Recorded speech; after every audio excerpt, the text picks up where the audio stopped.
So, hello again. This is Myriad Thoughts. This is Jason Martinez. Hi, and this is Grace. And today we're going to talk to you about online versus tabletop role-playing. What are the differences? What are the challenges you experience? And what sort of methods you can use to do online role-playing. Yeah, and we are mostly talking about role-playing here. Tabletop versus online. Right. So there are a number of different ways that I've seen people do role-playing online.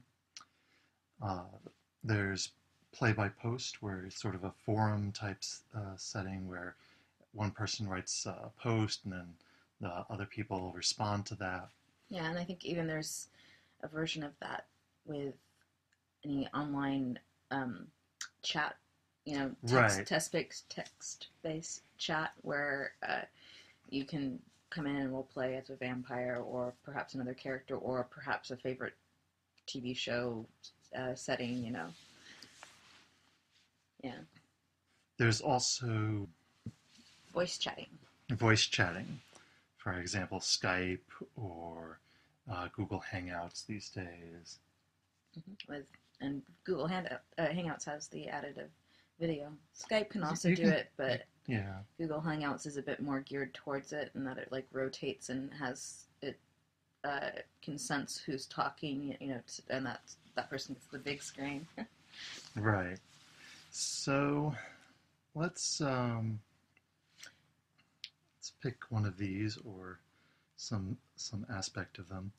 Well, I mean, what experience have you had with play by post? Have you actually ever played a game by post? I have played a game by post. It was quite a few years ago. It was a mage game, Mage the Awakening. It didn't last very long.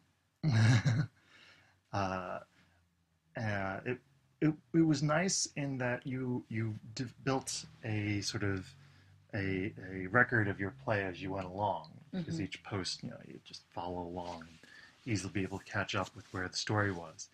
The big problems I saw with it were that it was very slow. Yeah. It's a lot like playing chess by mail. Right. Back in the old days. Yeah, I don't know if anyone plays chess by mail anymore. I think they might play it by email, but that's true.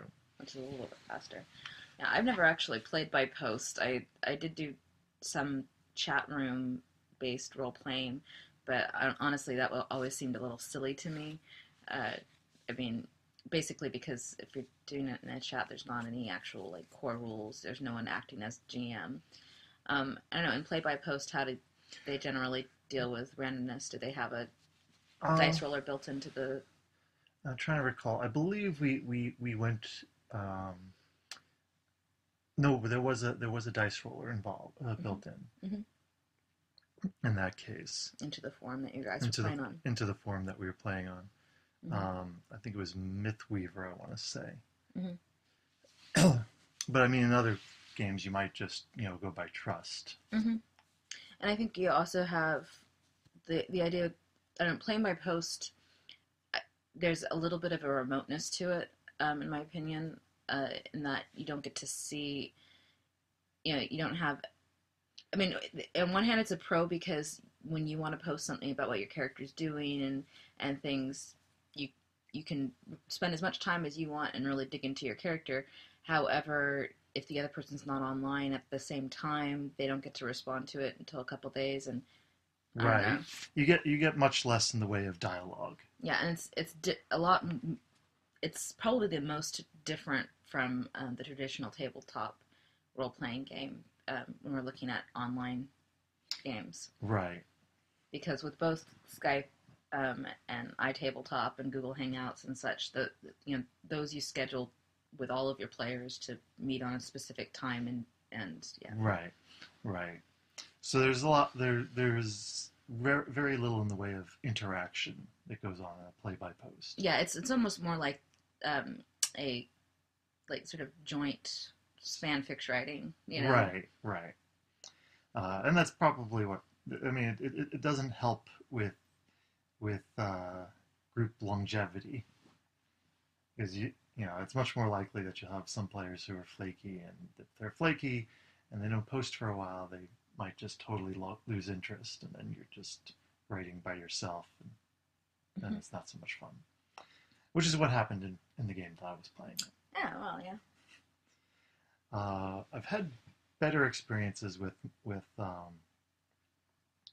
Skype and those sorts of interactions. I've been running a Skype game for... Ever. Not forever. No, but almost. We're playing with that group for about 5 years. Yeah. I'm in that group. Yes. Full disclosure. And that's been really nice in some ways, because I've been able to recruit all the players. I've been able to recruit players that I've had from previous games in different parts of the country, and we can. Yeah, we have people on the East Coast and West Coast playing together simultaneously, and at one point, the beginning, you were in the middle of the country. Right. Yeah, I think. I mean, part of the reason you started doing the Skype was that you had just moved to a place where you weren't familiar with any local gamers, and you wanted to continue to play with some people that were some of the best players that you knew. Yes. Me. Mm-hmm. No. So yeah, Skype. I think Skype is good. It definitely works best in that sort of situation where you actually know the players. I mean, when we first played, we had never played together. Right. But I think you were able to pick and choose people that you knew would work well in that setting. Yeah. Yeah, people who would work well in that setting, people who would probably work well with others. Mm-hmm. And obviously, the system that you pick for a totally voice-based game is going to be important, because if you're playing a game that's very heavy on like for example a D&D heavy combat game where you would normally be rolling out combat maps, it's going to be a bit trickier with a voice only system. Yeah, I was in a Skype game where we did D&D. And in that case, we supplemented it with another program. We were using Tabletop for a while, and then we moved to another software. But it was not ideal. For one thing, the various virtual tabletop games back then were extremely flaky. Do you know if they've gotten any better? I really don't. So you can't really review that. No. But of course, as always, we will provide links in our right posting of this. I know iTabletop is still around, so they must have made some improvements over the years. They're actually charging money for it now, so it was. Did they have a free version? I don't know. I was playing it back when it was totally free because it was incredibly in beta. Oh, I see. Yes, that was about 5 years ago. That was about 5 years ago, yeah. Yeah. And of course, you could still do D&D as long as either you're playing with a group that really gets it, or you're playing a setting or game that isn't going to be heavy with maps. Yeah. In which case, as long as the GM has a good concept and and the players are willing to be like, oh no, you can't quite approach, or right. Then that can work. I think with the voice only version, you have to make sure that no one's going to talk over people, and right. It always, of course, happens, but as long as the players are sensitive to that. Yeah. I have noticed that it does add a slight additional task for the GM of occasionally needing to coordinate. Like, oh wait, now let's have so and so have their turn to speak. When two people are speaking at once. And there's also, I think, an occasional instance where the characters or the players actually don't quite understand the initial description of the situation, and they have to, when you have to have, proactive players who will ask clarifying questions, or right. On the other hand, you have to be a sensitive GM to know that, to know, wait a minute, what they're asking to do doesn't make sense to what I described. They probably misunderstood something. Let me make that clear before we actually go forward. To be honest, I've had problems with, as a player in a new game, you know, it's not solely a thing of voice only games when you have uh, misunderstanding about what exactly is going on. I mean, you can have a combat map out and still be a little bit confused about, who has what weapon, or which character just died or something like that. Right, right. Yeah, yeah. So yeah, you can have those sorts of misunderstandings in Mm-hmm. any game, but it becomes increasingly a potential issue in an online game, Mm-hmm. particularly one where you don't have any sort of video and you can't sort of you lose an element of communication. Yeah, right. And uh, I know that we've also been involved in a couple games where there was a longer running game, and then for a time there was like one player Skyping in with video. Um, Yeah, that yeah, mixed groups I have determined do not are not always that doesn't work too well. yeah, and I think a big part of that is that even if you are playing with good and sensitive uh, role players, if you have a whole group of people in the same room and they're tabletop role playing, um, it can be hard for them to include a another player. Um, Not to mention when you're doing, you know, even with Skype. I mean, even our last game session over Skype, a couple weeks ago, we were having technical issues. But if it's one person or two people having technical issues, and everybody else is there, but they're all phoning in, Right. uh, there's a bit more understanding with it Mhm. versus if it's only one person Right. uh, Skyping in. Uh, it's not so much anger, but there's a frustration level that's there for both the person Skyping in, the GM, and possibly some of the other players. Because Yeah. it's like we're all here, we all have our stuff. Let's I'm sorry that this person's having problems, but let's go. Right. I think that it can work a little bit better. I'm thinking of a couple games where the GM actually Skyped in. Right. Yeah. And I mean, it's hard to continue with the game when the GM's not there. So, Right. So everyone's willing to make a little bit more allowances on that side. right. And yeah, I mean, you need to understand what the GM's saying. So if they're having technical issues, then you wait. Yeah. Right. Yeah. Um, so let's go over some of the pros and cons in general. Um, so I mean, we've already talked a little bit about most of these. So, for example, there's one real limitation for online games is you typically don't get a lot of those nice side conversations going. If Right. one character is the focus of the current action, like two others off by themselves, and if you're all physically there, then those two characters off by themselves can do a little bit of thinking about what they're going to do and Yeah. relaying of information. I mean, it can sometimes happen. I've had uh, chat conversations, text conversations with people while other voice conversations are happening with the GM involved. And then if something actually gets determined that wants to be secret, you can send a message to the GM.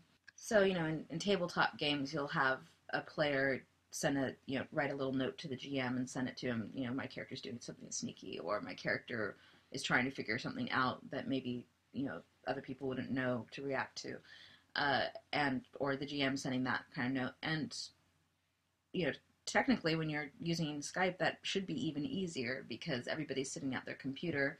You can, Yeah. I at least can type a lot faster than I can write, and it's even not obvious to the other players that it's happening.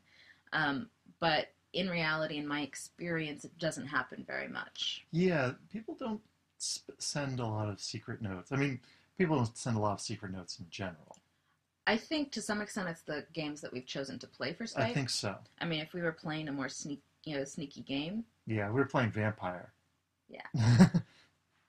There was a game where I was Skyping into a group that was tabletopping, and if I had, and that was actually a very sneaky game, if I had like, say, the text, the phone numbers of everybody there, I could have been sending them texts to make plots.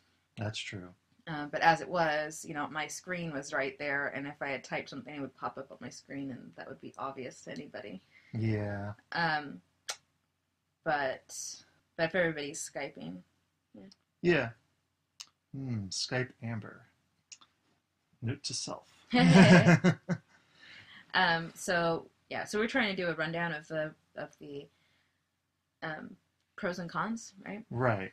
So the other big con really is the various technical hurdles.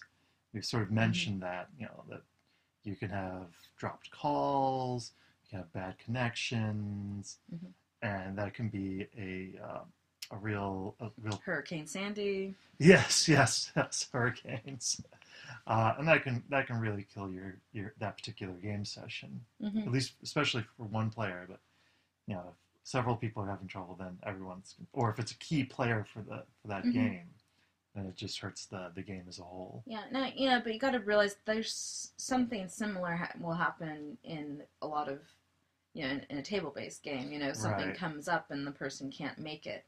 Or the person's only there for an hour, which is, I think the main thing though with the technical glitches is that there's a lot less control. Yeah. Sometimes the internet just drops. Right. With the normal scheduling difficulties, it'll be somebody, they either make it or they don't make it, or they have to leave early. But with a Skype call or that sort of thing, somebody might just drop out. They're midway through and they drop out and they're trying to get back in, and it can be very frustrating. Yeah. It used to be a lot more of a problem earlier on when we were doing it. Yeah, well, I think that technology is getting better and better. For private individuals using teleconferences, through Skype or Google Hangouts. I think that it will continue to improve. So I don't necessarily think that technology is a reason to stop. Right. Specifically if you're a GM and you're trying to figure out how you're going to run this game and thinking that there's some people who I could totally see it working for better. Maybe you've got a good game group, but people are starting to have like kids or something, Right. and they can't really, they can't make it to a weekly or bi-weekly game, but they might be able to Skype in for a couple hours, while baby's sleeping, and they're still technically there in case there's any kind of emergency. Right. Yeah, that's one of the big benefits of doing online role-playing is you have this very flexible scheduling. Because nobody has to travel. Yeah. Nobody has to worry about, am I going to get food before the game? Or are we going to order food? Do I have to worry about tolls to cross the bridge to get to the gaming site? Or traffic. I think any type of game, coordinating a group of people, you have issues that equate to the technical issues of online gaming. And I think, so it really just matters, what's the best for your group. But I would suggest, as you mentioned before, that to try to have, if it is going to be using an online thing, try to have everybody be online as close as possible. Don't just have one person Skype in unless that's like a 1 or 2 session thing because like maybe somebody's out of state or something. Right. It's an okay occasional thing, but I would totally encourage you if you are going to do, don't just have the new parents like Skype in and the rest of you all meet up, because it's going to start to kind of drive a little bit of a wedge between what's going on. Right. But if you're all Skyping, or if you're all there, or all but like one, maybe like 2 parents together Skyping in and that sort of thing. Those sorts of combinations work really well. So let's see, what other benefits are there? Well, we've already mentioned you can pick and choose your players. Right. You can build the dream team, or Yeah. or play with people that that live across the country. Mm-hmm. Or even in different countries That's if true. it comes up to that. And there's to some extent more flexibility with time because you don't have to worry about getting to and from the game. So depending on your schedules, it might actually help you schedule your games more often. Right.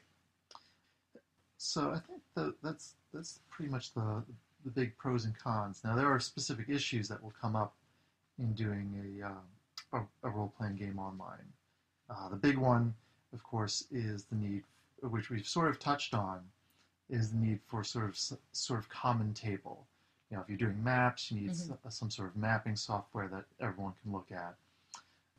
One thing that we haven't mentioned yet, is you could use Google Documents for some of that. Mm-hmm. If you need a handout to give to everyone, mm-hmm. you just put it up in Google Documents, send everyone the link, and there you go. Yeah, or when I was Skyping into a D&D game, everybody else was there.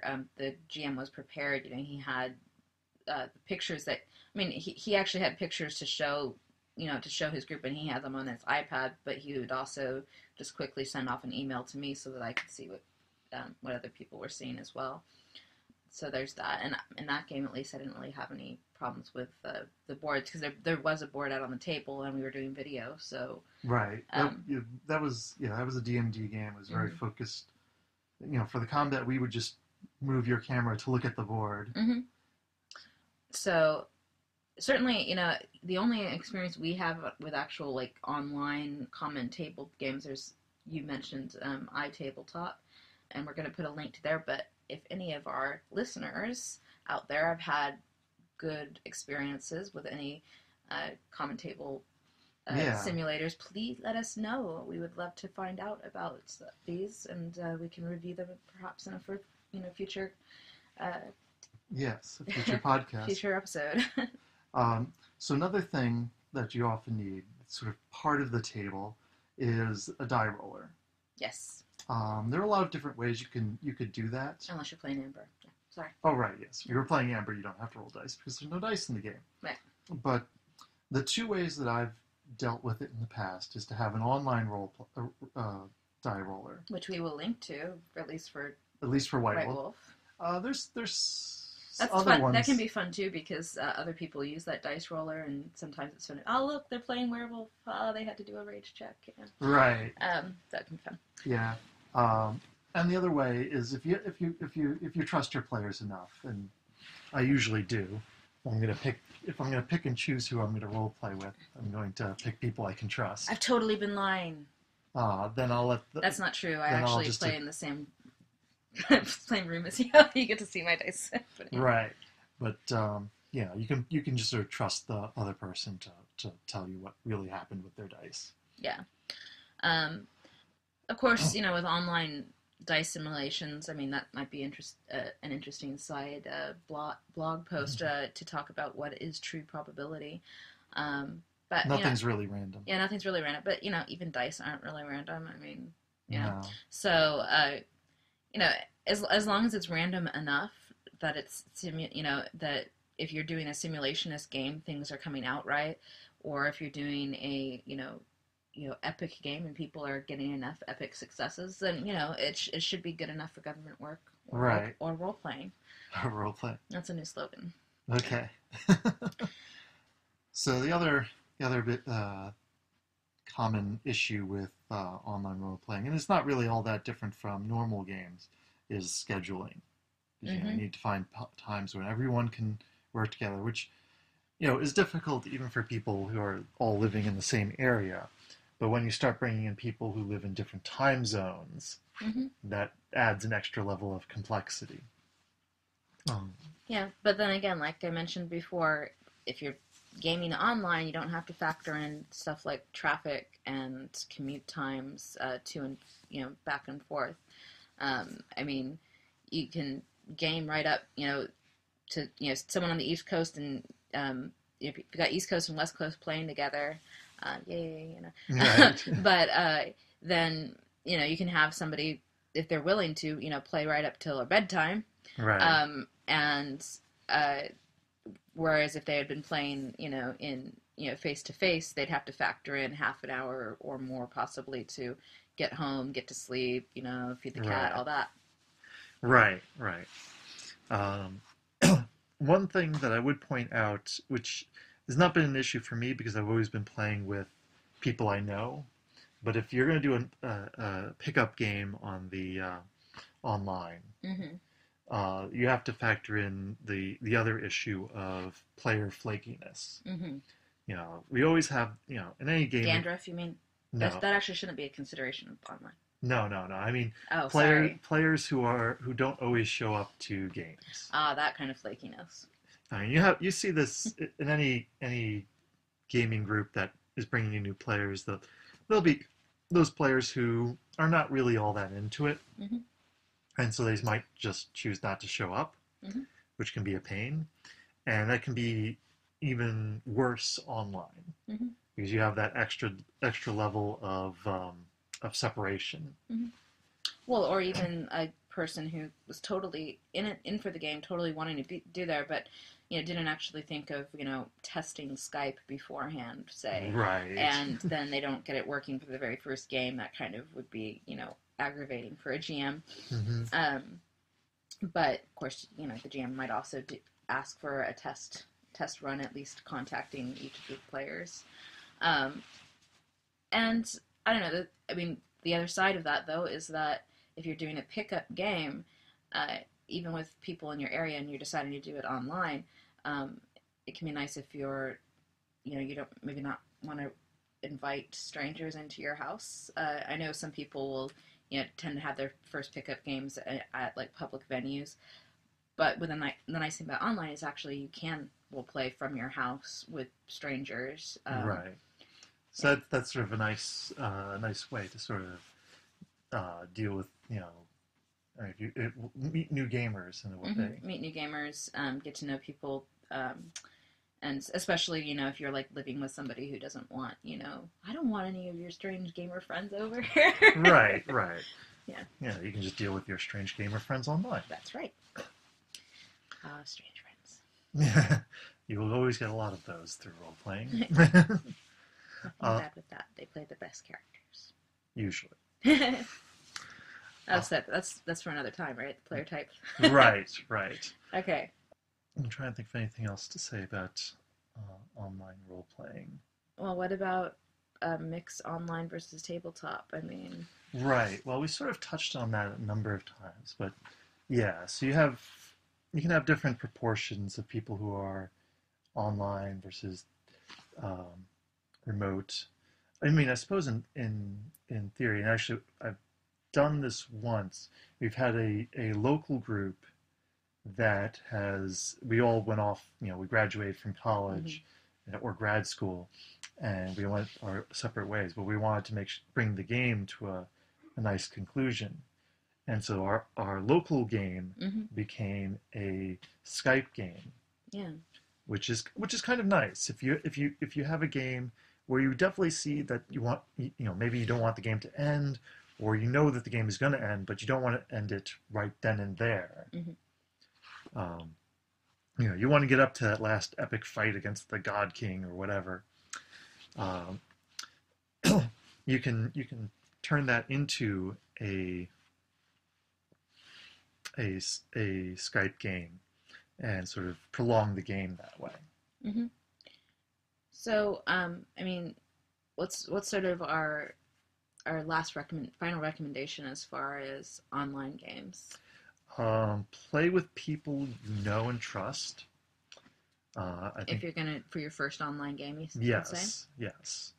And what would you say your best recommendation? Do you think it's best to do you think Skype's the best online? I don't know if Skype's the best. I really want to try out Google Hangouts. I haven't had an opportunity yet. Mm-hmm. I've seen some good stuff with it, which makes me think it might be better than Skype. Okay. I also haven't tried Skype with video, so I don't know. For a role-playing game. For a role-playing game, we well, not as a whole group. Right, not as a whole group. We started Skype as for our games before it had video for multiple people, and so we never transferred over to that once that feature was available. Mm-hmm. And I'd like to try a game with video Mm-hmm. at some point, because I feel that would actually help with the sense of who's speaking and keeping people from speaking over each other, as well as helping with communication in general. Yeah, and of course, I mean, you can also get more role-playing, via expression and things like that. Exactly, that's what I meant. You have that extra level of communication. Mm-hmm. Yeah, and I would say probably for recommendation would be that the GM think about what game they're running, and think about what they really need for that. I mean, just, we've touched on it a little bit. Like, right. You need a diceless system might actually be really good for an online game. If you are going to do a system that has dice, think about how much you roll it. If it's a game that has a lot of rolls, like a heavy combat D&D type system, it's probably still not the best for online, unless you can find a simulator that integrates the whole thing, makes it and really streamlines it for you. And like we said, we don't really have a recommendation of a system that does that. If you do, please let us know. I would say, not only make sure you know the players, but make sure you know your game system and how well it would translate online. I mean, the same things that you need to do for a local game, knowing your players, knowing your system, goes double for an online game, because you just have this extra level of complexity with communicating. Yeah. At the same time, we have been playing online with a good group for over 4 years, going on 5 now. Yeah. And we've both really enjoyed it, both as a player and as a GM. Right. So it can work. Yeah. It can be real fun. And please comment or email and tell us how yours is going. Perhaps we can do it online versus tabletop take 2. Yeah. The revenge or something. The revenge of online. Right. Mm-hmm. All right. Bye. Bye. Thank you for listening to our show. Please visit our website at noordinaryobsession.com, where you'll find show notes from this and other podcasts, along with our blog and Twitter feed. This has been a production of No Ordinary Media, all material copyright unless otherwise noted. As always, be kind to us and subscribe to our feeds. Good night.